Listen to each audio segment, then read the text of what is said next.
Welcome to Vats legal associates. मैं बहुत time बाद वीडियो बना रहा हूँ। मेरी मैरिज बीच में आ गई थी तो इस वजह से मैं वीडियो नहीं बना पाया था, पर now I am back, so let's start. सो आज की वीडियो है हमारी सेक्शन 11 ऑफ रेरा एक्ट के ऊपर। सेक्शन 11 ऑफ रेरा एक्ट हमें बताता है function and duties of promoter. याद रखिएगा, इसे सेक्शन 19 के साथ कंफ्यूज मत करिएगा। सेक्शन 19 जो मैंने एक वीडियो ऑलरेडी यूट्यूब पे अपलोड कर रखी है, वो इससे टोटली डिफरेंट है, क्योंकि section 19 rights and duties of an allottee बताती है और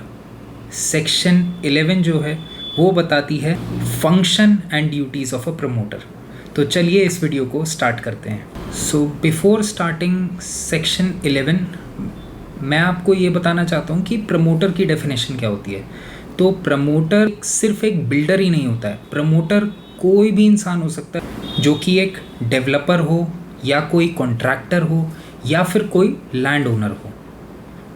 तो प्रमोटर को सिर्फ और सिर्फ बिल्डर के नाम से कंफ्यूज मत करिएगा। तो इन शॉर्ट, प्रमोटर बेसिकली एक वो एंटिटी हो गई जो कोई भी प्रोजेक्ट को बनाने में या फिर उसको बेचने में इन्वॉल्वमेंट दिखाता हो। अब हम जानते हैं की duties of a promoter under section 11 of RERA act. मतलब वो कौन कौन सी की ड्यूटीज़ हैं प्रमोटर की जो कि सेक्शन 11 में बहुत नेसेसरी हैं। तो सेक्शन 11 में जो की ड्यूटीज़ हैं वो सबसे पहली सेक्शन 11 सब क्लॉज 1 में ही हमें बता रखा है, जिसमें सेक्शन 11 सब क्लॉज 1 हमें क्लियरली ये कहता है कि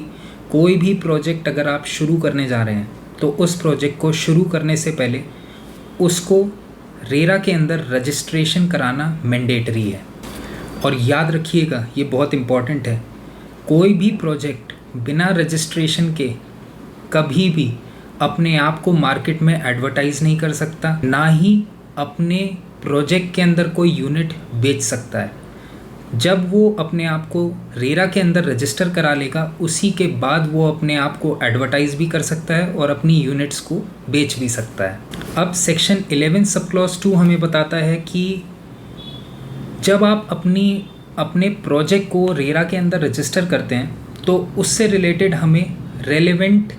डॉक्यूमेंट्स और रेलेवेंट चीज़ें डिस्क्लोज़ करनी होती है रेरा में, जैसे कि उससे रिलेटेड लेआउट प्लान, उससे रिलेटेड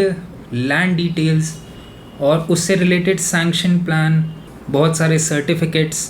और भी बहुत सारी चीज़ें जो कि एक प्रोजेक्ट को स्टार्ट करने या प्रोजेक्ट को बिल्ड करने से पहले किसी प्रमोटर को अपलोड करना मैंडेटरी होता है। सेक्शन 11 सब क्लॉज 3 हमें ये बताता है कि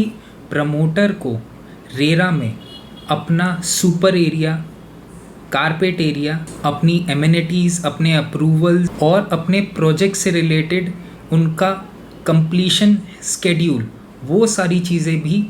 उस रेरा की वेबसाइट में जब वो अपना प्रोजेक्ट रजिस्टर कर रहा होता है तब उसके अंडर डिस्क्लोज़ करना बहुत मैंडेटरी है, जिससे कि बायर्स को भी जब वो रेरा रजिस्ट्रेशन उस प्रोजेक्ट का देखते हैं तब उनको एक क्लियर कट इन्फॉर्मेशन मिल जाती है कि इस प्रोजेक्ट का किस हिसाब से कंस्ट्रक्शन होगा और किस हिसाब से ये प्रोजेक्ट फ्यूचर एस्पेक्ट में बनने के विजन को देख रहा है। सेक्शन 11 सब क्लॉज 4 प्रमोटर्स को ये डायरेक्शन देता है कि वो हमेशा अपने जो भी सैंक्शन प्लान है उसके अकॉर्डिंग ही कंस्ट्रक्शन करें, और अगर उसमें कोई भी चेंजेस होते हैं, मॉडिफिकेशन होते हैं, तो उससे related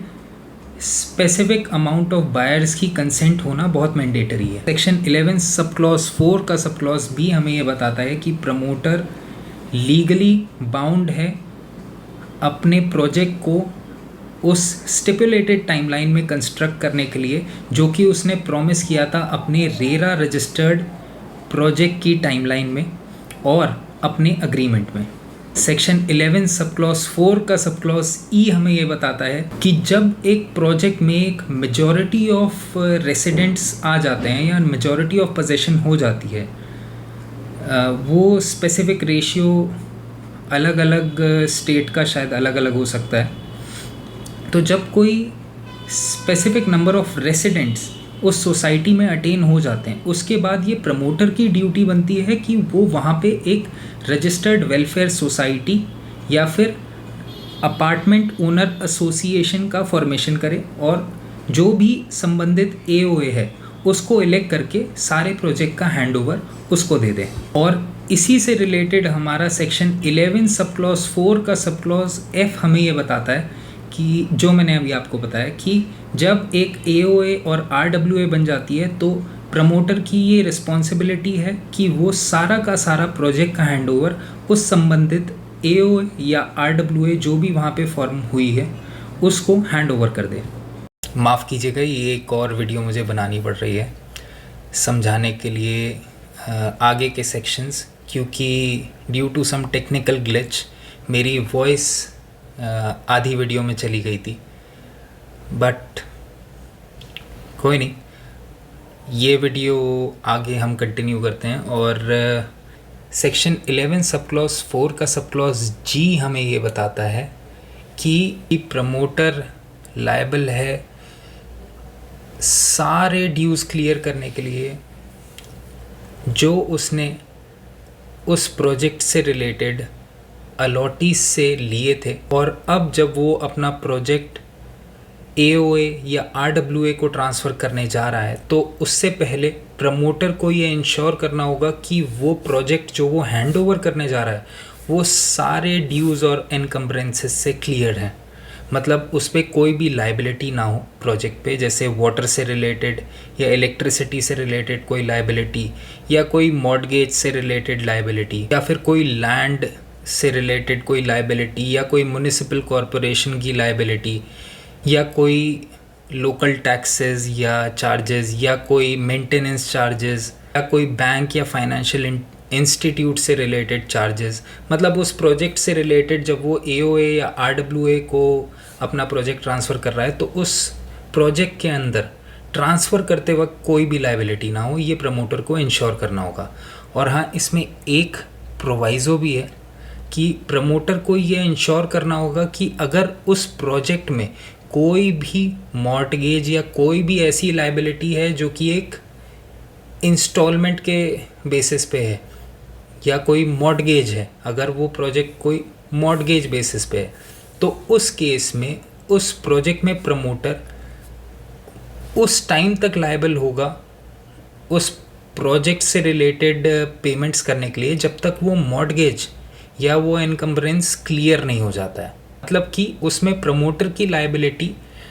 till that period of time बनी रहेगी जब तक वो मॉर्टगेज फ्री प्रोजेक्ट नहीं हो जाता है। और मीनवाइल वो प्रोजेक्ट भी अपना हैंडओवर कर सकता है एओए या आरडब्ल्यूए को, लेकिन उसकी मॉर्टगेज की लायबिलिटी हमेशा से बनी रहेगी जब तक वो मॉर्टगेज फ्री प्रोजेक्ट नहीं हो जाता। सेक्शन 11 सब क्लॉज 4 का सब क्लॉज H हमें ये बताता है कि मान लीजिए एक प्रमोटर ने एक अलॉटी के साथ एक बिल्डर बायर एग्रीमेंट कर लिया है, तो उस केस में प्रमोटर या बिल्डर उस प्रॉपर्टी को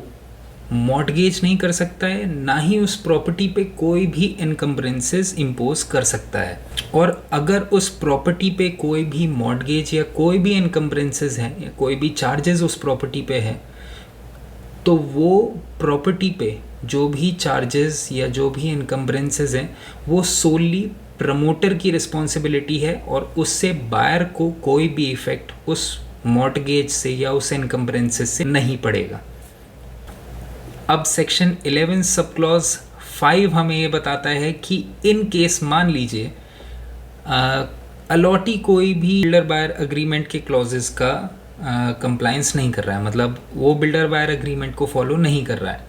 या अलॉटी की तरफ से कोई डिफ़ॉल्ट है, या मान लीजिए बिल्डर और बायर के बीच में कोई डिस्प्यूट है जिसकी वजह से वो दोनों ही अपना बिल्डर बायर एग्रीमेंट कंटिन्यू नहीं कर पा रहे हैं, या कोई और भी रीज़न हो सकता है। तो इसमें सेक्शन 11 सब क्लॉज 5 ये बताता है कि अगर प्रमोटर को कोई यूनिट कैंसिल करनी है तो वो सोली प्रमोटर बिल्डर बायर एग्रीमेंट के हिसाब से ही कैंसिल करेगा। और इससे रिलेटेड अलॉटी को एक प्रोटेक्शन भी दी गई है जो कि 11 सब क्लॉज 5 के प्रोवाइज़ो में लिखी गई है, जिसमें 11 सब क्लॉज 5 का प्रोवाइजो क्लियरली हमें ये बताता है कि अगर